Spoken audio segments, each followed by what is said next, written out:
to settle for a little rainstorm. Oh no, we need to raise the stakes. So we are going to elevate this to a flash flood. Watch out, everybody.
One of our Back to the Future and the futuristic cars of Back to the Future Part 2.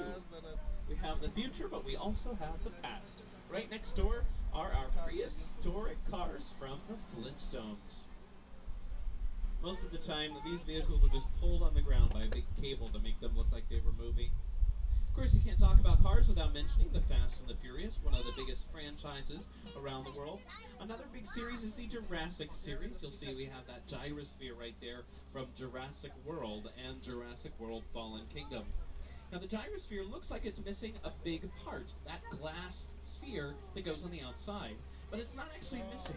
They never filmed with any glass because it's very difficult to work with on set. It has a reflection and it creates a glare, and if you see the cameras and the crews in that reflection, that ruins that movie magic. So instead, they actually filmed the actors in that frame that we see unit from The Lost World Jurassic Park, the second film in the series.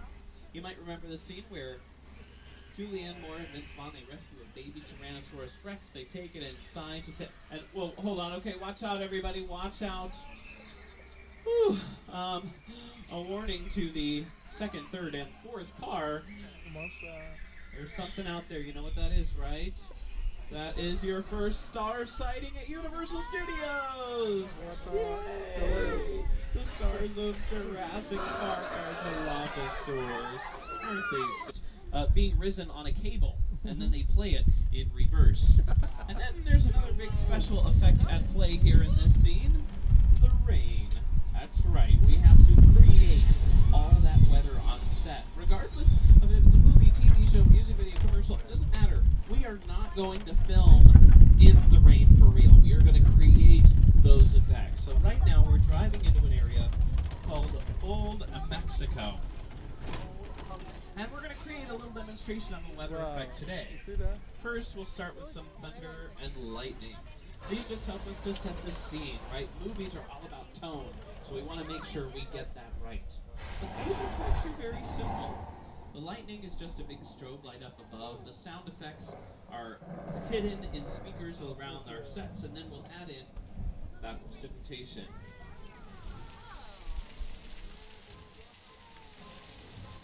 Now, this effect is achieved using a very high-tech system called a sprinkler system. Yeah, we just put those way up high in the sky. It shoots the water up at gravity, brings it back down to give us a very natural rainfall. I love the rain. I find it very calming, but you know what? We're talking about the movies here. We can't just settle for a little rainstorm. Oh no. We need to raise the stakes, so we are going to elevate this to a flash flood. Watch out, everybody!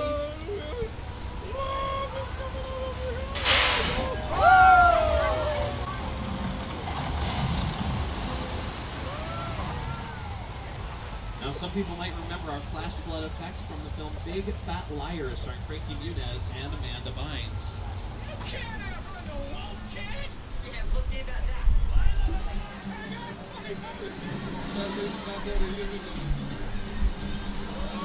Poor Paul Giamatti. Now that effect was also used in Lady Gaga, Academy Award winner Lady Gaga's Judas music video. She stood in the middle of that flash flood as the water came crashing around her. These sets are still Old Mexico, but they for Pirates of the Caribbean, Curse of the Black Pearl.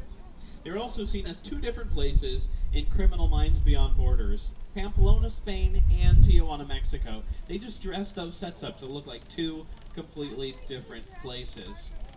But we're crossing over the border out of Old Mexico and into the Old West to 6 Points, Texas. Now the name 6 Points comes from the fact that there are 6 different streets that intersect along the way. And these sets have been on Universal's property for a long, long time.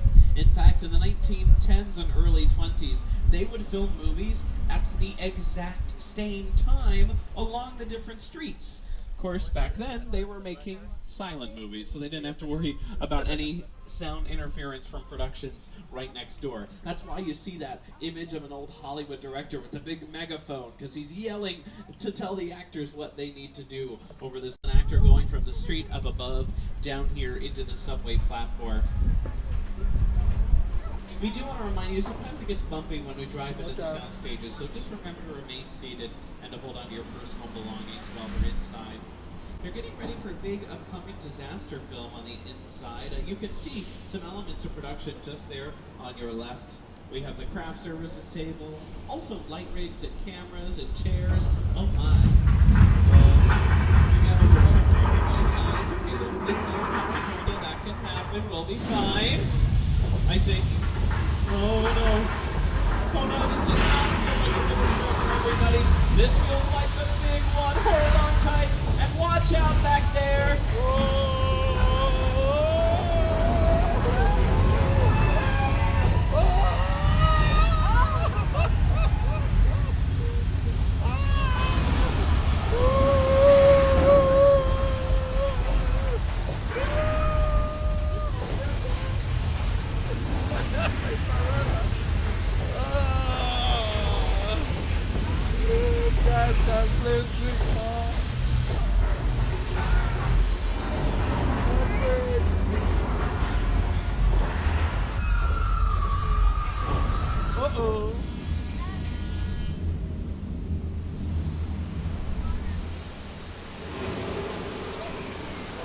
going down.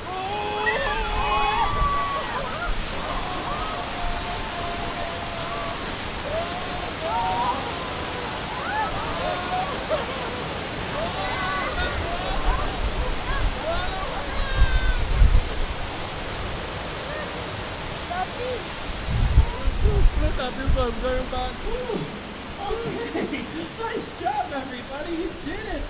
You survived an 8.3 earthquake on the Richter scale. Very, very impressive.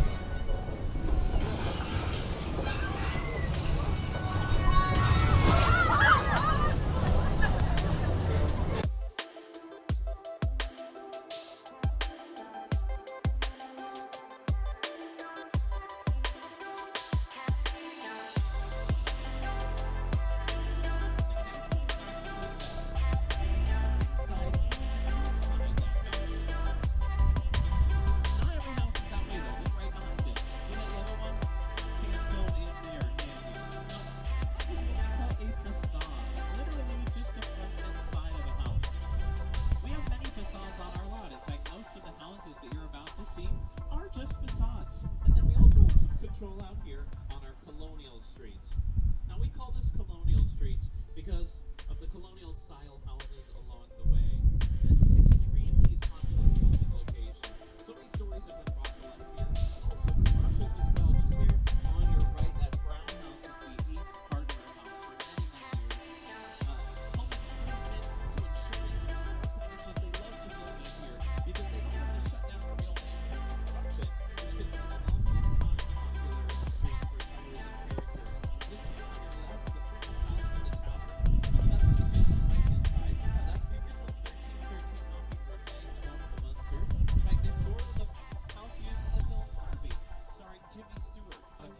production, which can be a long time.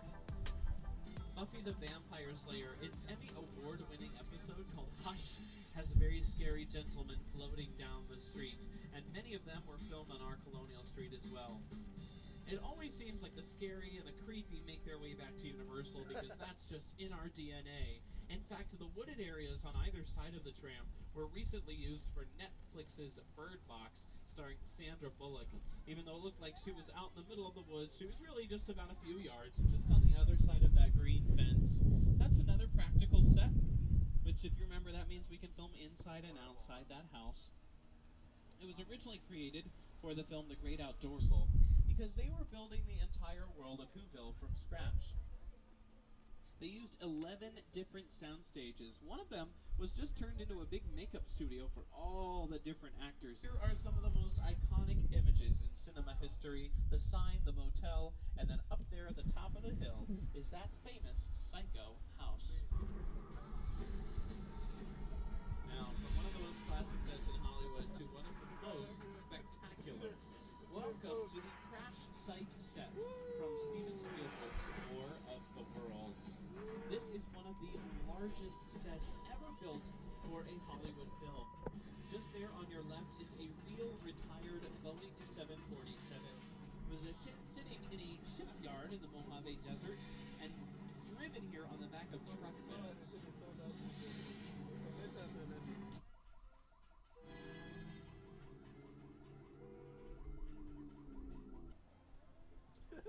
Now, we are approximately 10 minutes from the end of the tour and will be returning to the theme park shortly.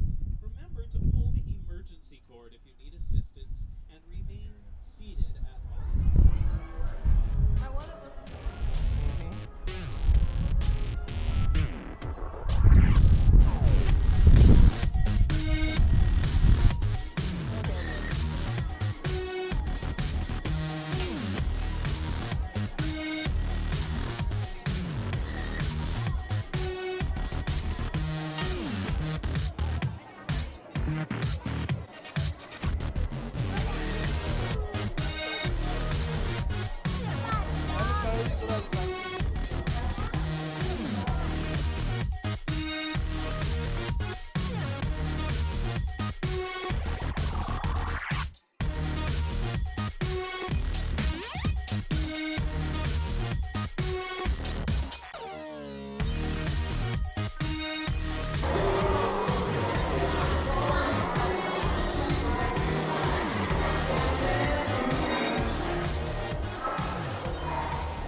What's wrong?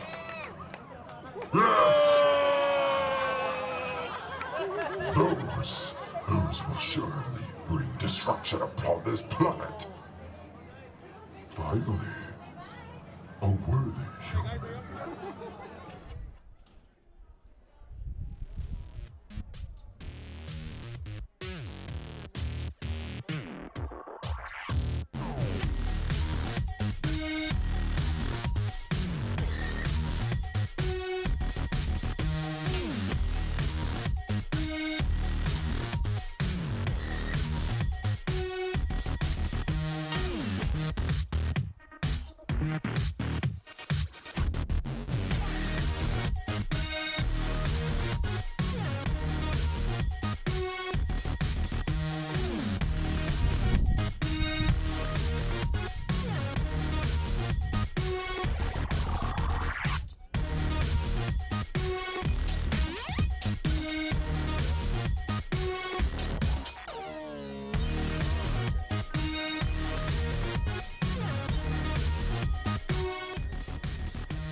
You get with. Let me get you with this. Yeah. Keep going. I think we're all going in the same direction.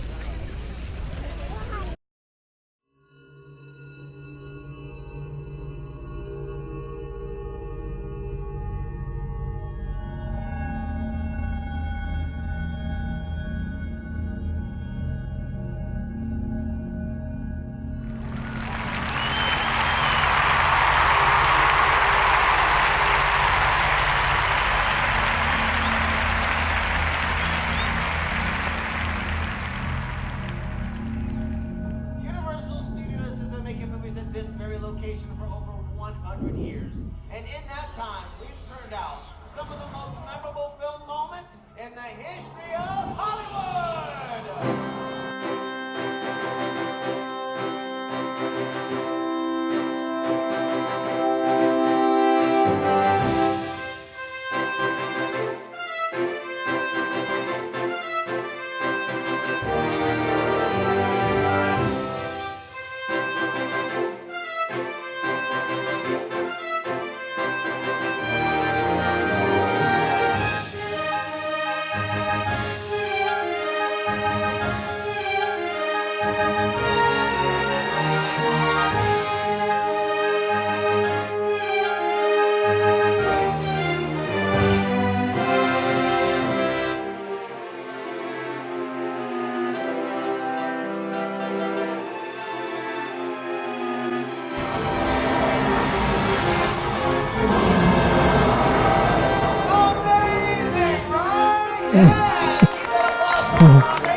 Thanks, dude. How's everybody doing today? Yeah, you're awesome.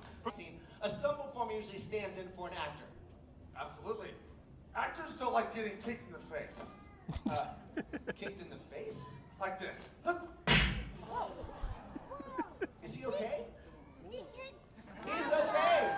Go ahead and get set up. Now, it's important to remember the art of illusion when filming a fight scene. All the movements must be realistic to fool the camera while making sure that nobody's injured, and it's up to the performers to make everything look believable. Let me set the scene. Exterior, dark alley, dead of night. A couple of nefarious characters are lurking about. Ready, and action. Hey, man, give me your wallet. Hey, get up. Give me that wallet, man. Hey.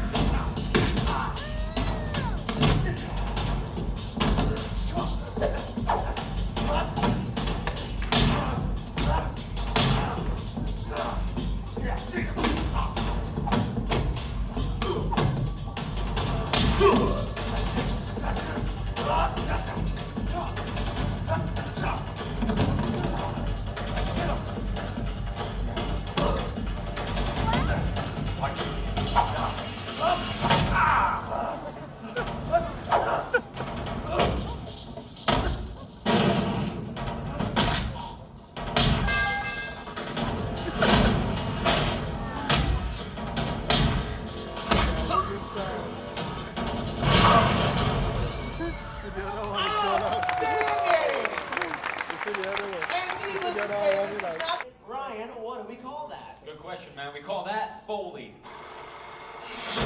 Now, Foley is the process of adding sound effects to movies after they're done filming, but do you know its origins? Jack Foley wore many hats as silent movie director, writer of westerns, even a stunt double. But when he started doing sound effects for Universal back in the 20s, that's when he really made a name for himself. For over 30 years, Foley worked in Soundstage 10, right here on the Universal lot. And if he couldn't recreate a sound effect in that soundstage, he just went out and got it. Inventing a technique called direct-to-picture, Foley and his small crew would record all of the sound effects for a finished movie in one single take. The synchronization with the movements of the film had to be perfect. One mistake meant they started over from the beginning. Can you handle the most difficult one? Of course you can, you're a mom. All right, you guys look ready. You want to give it a shot?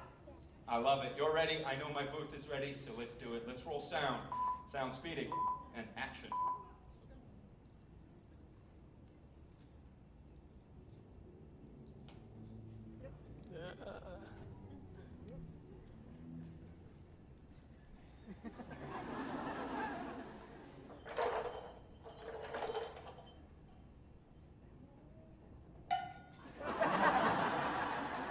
Cut! Nicely done! Right this way, you guys. Not too bad, right? Now we'll see, though. Now comes our favorite part, taking the actual dialogue and music from that scene, but laying over their Foley track we just recorded live. And I'll see if I need to grab you guys some applications. So let's line up right here. Turn around. Everybody, check out these side screens. Get over here and give me your wrist. Okay? Now I have a plan.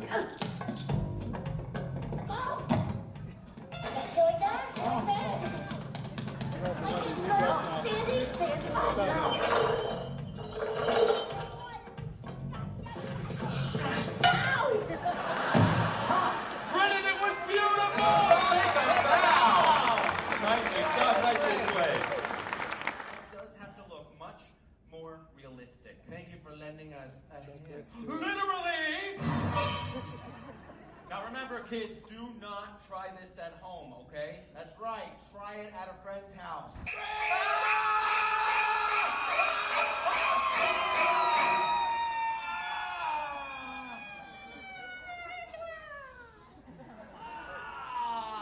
It's a trick.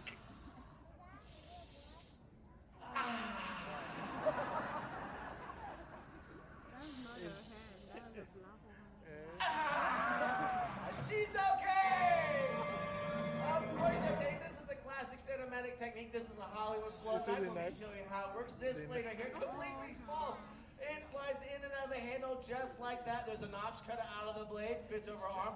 Knife edge, completely dull. And check this out on the back side. That's where the magic is. There's a bowl right here filled with movie blood. I squeeze it, and it comes out of the tube just like that. It's super cool and great fun at children's parties, but not nearly as much fun as our amazing volunteers! Yeah! You killed it! This is called motion capture. And if this capture's ready, can we see it on the big screens, please? There we go. So that, ladies and gentlemen, that is Ryan. That is Digital Skeleton. Could you get us started off by giving me a T-pose, please? That is perfect, just like the letter T. Now, editors, visual effects artists, directors, they use this pose to help them mark their... No. Sorry, man. This suit is tight. We noticed. Can you touch your nose with your left hand? Perfect. And switch hands. Move your right hand. And then back again with your left hand. And then one more time with your right hand. Tight or not, it's calibrating nicely. Go ahead and put your arms down to your side. Give me some full body movement now, like jumping jacks or jog in place. Excellent. So, once this digital skeleton has been locked in, the next step, well, we can mess with the aspect ratio, so we can shrink him down the size. From there, we build a wireframe. And once that wireframe is in, then we got to have fun. We paint on skins. So we add in layers of detail so we can apply his movements and turn him into absolutely anything. And as you can see right now, he is a cute and cuddly teddy bear. Hi. Aww. But you're not just any teddy bear. You're Ted from Universal's Ted. Oh, sweet. Oh, you want to dance? Well, then hit some music. I got dance moves. Oh, you got dance moves? Why don't you kick it up a level for me, All Ryan? right, but I got more. Get ready. You did? All right, here we go. Oh, yeah. Tell you Oh, like what. that. Here's a little something if you're staring. Yeah! All right, that's enough. Hey, Ted, thanks for stopping by. What do you think of the show so far? That's why I watch these things. It's like a cool behind the scenes thing that you wouldn't know. Thunder Buddies, Ted. Thunder Buddies for life. Look at that, you made a Thunder Buddy. Ladies and gentlemen, give it up for Ted, motion capture, and my co-host. They execute a live fire burn. Ladies and gentlemen, the stunt team is coming back out. The man in the middle is the man of the hour. He's the one we're actually setting on fire, Chris Giacomazzi. He's been joined by Cayman and Justin. They'll be standing by acting as his safeties. Now, you may be looking at Chris going, wow, is he so nervous he's sweating? No, he is not. He's actually applying a protective layer of fire gel over all the exposed areas of his skin. You may know what it's like when you miss a spot with sunblock. Imagine missing a spot when you are actually set on fire. Not fun. We have Cayman standing by in case of a premature ignition. Hey, Matt, we're ready. Fuel. Fuel away. Chris, you ready? Cayman, you set? Fueling. Now, at the completion of this burn, of this stunt, Chris is going to make his way down here to the fire point. Once he is down there, he's going to be extinguished. At that moment, we're looking for a thumbs up to let us know that he is okay. If for any reason we see a thumbs down, that is an alert to bring in our medical team. Now, ladies and gentlemen, I cannot stress to you enough, these are highly trained professionals using very specialized equipment. This is not the type of thing any of you should even think about trying on your own. This is Chris's 19th burn. He's going to be looking to burn from a time of anywhere between 8 to 10 seconds. If we could bring the house lights down and set our clocks to 0. Now, ladies and gentlemen, I must ask you at this moment to remain in your seats for the duration of the stunt. Justin, the set is yours. Cayman, you ready? Chris, ready? Ready and action. Lighting. You're lit.